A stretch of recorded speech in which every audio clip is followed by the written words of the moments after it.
Hey there, it's Ferris. In this video, I'm going to show you how to set up your own Google Classroom and then get your class set up ready to go for the start of Term 1. So if you've never used Google Classroom before, the easiest way to get there is firstly to make sure that you are logged into your school Google account, your sector login at ranellarec.sa.edu.au. Once you've done that, the next step is simply to search up Classroom and to head to the link classroom.google.com. Okay, now what you're going to be looking for next is to head up to this plus sign here to create or to join a class. So we're going to click there and we're going to create a class. Now here I'm just going to make one for my Year 9s, so I'm going to go 903 Global Studies. The rest of these sections really don't matter, so we can just go create.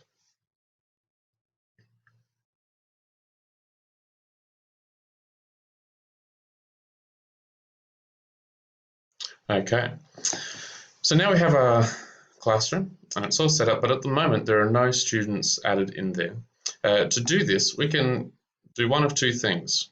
We can click on people up the top and then we could manually add in the students one by one. However, there is a simpler way. What we can do is to take this code here, and if we just copy this code, this is what I've done with all of my classes. I just go back to sector and I set up something that looks a little bit like this: getting connected on Google Classroom over the next term. All of the resources and lesson outlines are here on sector, but to complete work you'll need to complete it on Google Classroom. And so I then provide a list of steps for them to be able to get on. You're more than welcome to go and have a look and to copy these directions if you wish. So I'm going to add in that code. So if students follow those steps and they add in that code, they will then be added into this classroom. For the purpose of showing you how to do the next step, I'm going to show you how it looks in my current Year 9 class. So all of my students are then added and they are all good to go. Now if I click on this classwork section, this is where I like to structure where all of my things, all of my the work that I want students to do, all of that is located. And so what I do is I just go create, and to start off with I'm going to create a topic. My topic is going to be called Week 1 Term 2, so that it's really easy for students to be able to see, okay, this is what I need to do in each week to be able to meet those checkpoints that we've asked them to. And so when I add that topic, now it's put it there at the top, but because I like things being in chronological order, I'm going to click and I'm going to drag and I'm going to take it all the way down to the bottom.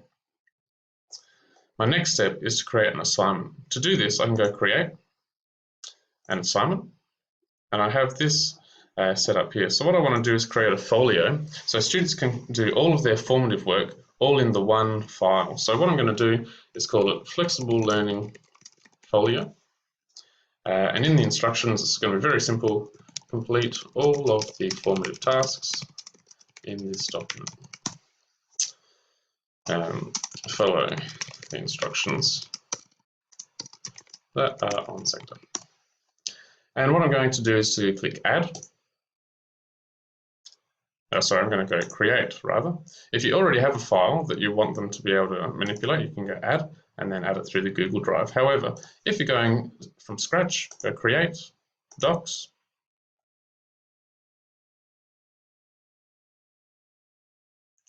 and here's the document here. So I'm just going to call it Flexible Learning Folio, and again, complete all of the work for week 1 in this document. Okay, so this document, I'm going to close that because here in my document, I can now change whether students can view that file, whether they can edit it, or whether I'm going to make a copy for each student. And in order to see what each student's doing, this is what I want to do. So I'm going to make a copy for each student. I'm going to put the topic, it will be week 1, term 2. I can make the due date. It would be the 1st of May, and assign.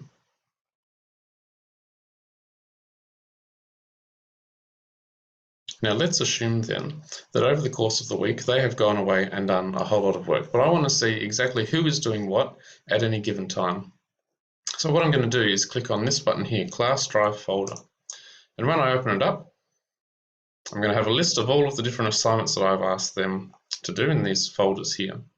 I'm going to double click on Flexible Learning Folio, and here I can see every student, all of their files are right here, good to go. And if I open up Bailey's, it has that first sentence. If I open up Ashley's, same thing, but I will be able to see as they make edits to the work, I'll be able to see what they do.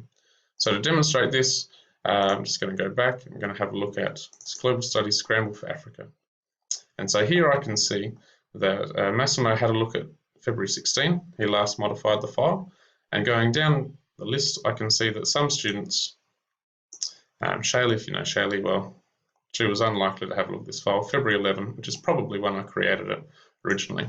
But in order to see what Massimo has done, I can double click on his file. I can see that there were a bunch of questions that he had to answer, as well as the answers that he has added in. Now, in order to see when he has been doing this work, I can click up here. The last edit was made on. If I click on that, I can now see exactly when he has been doing the work and what work he was doing at each time. So at 7:38 p.m. he answered these questions.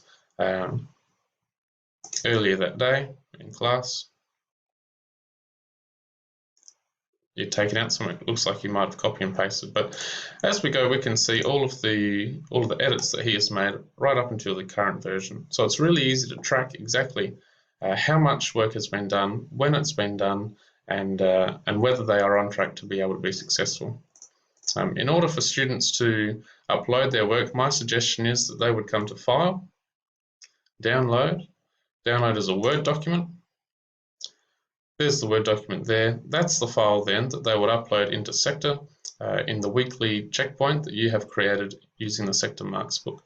And that way we'll be able to make sure that we can monitor just how much work they're doing during the week. But if they haven't uploaded that file at the end of each week, then they haven't met the checkpoint. I hope that this guide to Google Classroom has been helpful. I'll be giving you assistance all through the day to help you set your Google Classroom up, and also to make sure that you've got your tasks ready to go for the term. If you've got any further questions, please do ask. I want to make sure that this system can be utilised really well for you. Good luck.